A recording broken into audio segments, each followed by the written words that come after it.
Hi, I'm Nick from Ride Alongside. Got my friend Scott Holland here with me today, and he has brought his Marin Gestalt to show us what this bike's all about. Scott, why don't you give us a quick introduction of yourself and your history with cycling? Yeah, I started racing downhill in college, and kind of got sick of getting really hurt. Yeah. Moved to endurance racing, endurance mountain bike mainly, and I started getting interested in some of the gravel events after doing the Belgian waffle ride and things like that. Started doing the rock cobbler up in Bakersfield and things like that. So really getting into endurance racing was kind of my forte. It was kind of what I was good at and enjoyed. Yeah. So I actually have a Marin Cortina, which is a carbon cyclocross bike, and I use that as my main cyclocross and road bike. I don't race roads, so that's kind of a good fit for me. Yeah. And I was looking for more of a gravel bike, something that was in between my mountain bike and my road bike, could go anywhere type thing. Yeah. Nice. Okay. Well, when you first got this bike, tell us about kind of how it sat with you. What first impression it made on you? Mm-hmm. So like I said, I was looking for something that was kind of in between my mountain bike and my road or cross bike. Right. So this stock build comes with 700 with 30mm tires. So it had a much more of a cross bike feel to it. It also came with a 42-tooth chainring, which I changed a little bit smaller. Yep. It was a little bit more at home on the road than I wanted. I was looking for something that was a little bit more comfortable on the dirt. Yeah. So that's when I made a few changes to the bike. But if that's what you're looking for, if you're looking for a road bike that is comfortable on some dirt, the stock build is perfect for that. Nice. So one of the first things you noticed about this bike was the stack height, right? Tell us a little bit about that. Yeah, when I got the bike, I was used to a race, road, or cyclocross position. And this is definitely much more of an upright, relaxed position. So I wasn't sure if that's what I wanted or if that's what I liked at first, but as I started to ride the bike and I rode it more in dirt, I realized that it is the position that I wanted, and it's definitely a good position for all-around riding, whether you're on dirt or pavement. It just took a little getting used to. Nice.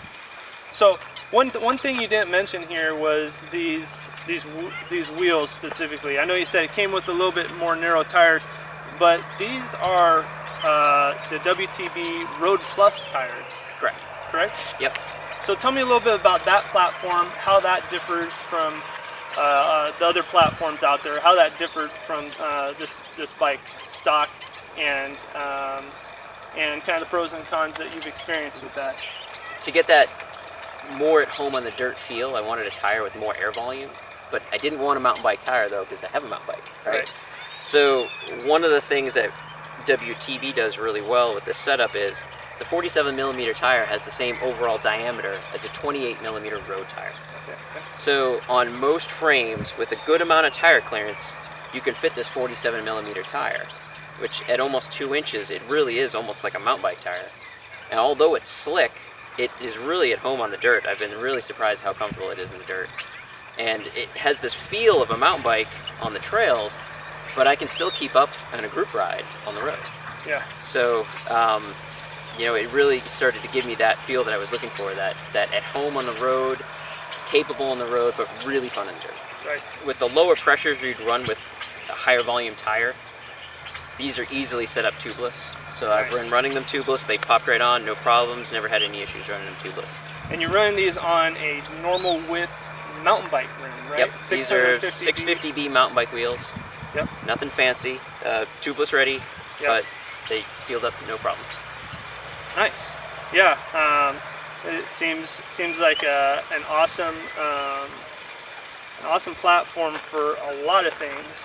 When I was riding it just briefly there on this dirt road that we have here and on some single track, I was kind of expecting it to slide out a little bit. You see these slicks and you're like, well, those are wide slicks, right? So I kind of pushed it to see if it would slide out, and I was very surprised. Like you mentioned, it's not a knobby tire, but it does hook up on these surfaces that you would think a slick tire would slide out. So it's pretty interesting. Where do you find yourself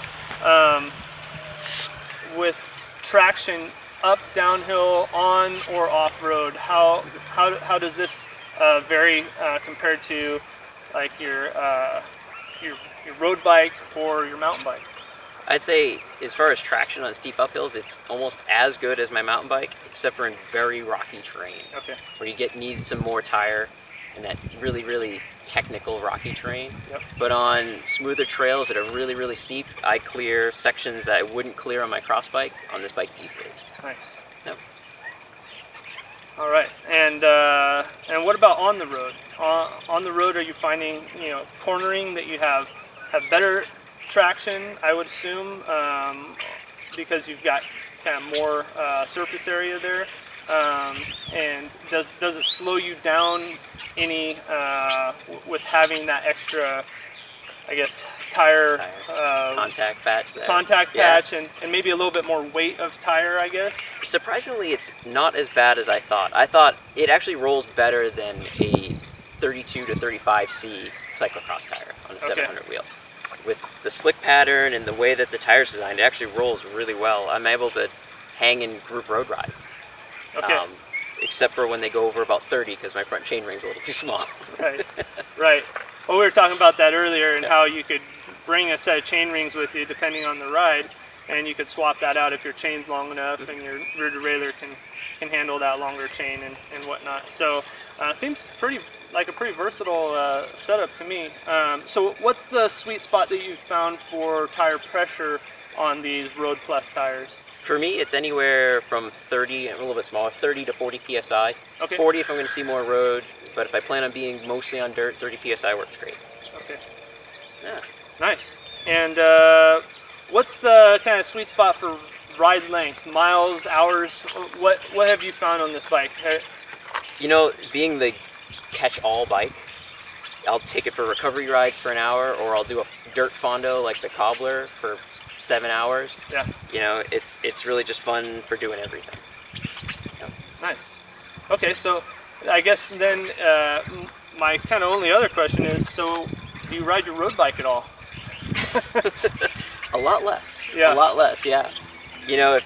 Like you said, if I want to get out and I'm going to do some road, if I'm going to be mostly on pavement, then I'll get on my road bike and I'll do that. If I'm going to do a big group ride where they're going to push the speeds up above 30, I'll jump on the road bike. But to be honest, when I'm doing my long rides now and I got to be out there for 4 or 5 hours, I'll jump on this because I can just mix it up a bit. I guess the only other question I've got is what negatives or what kind of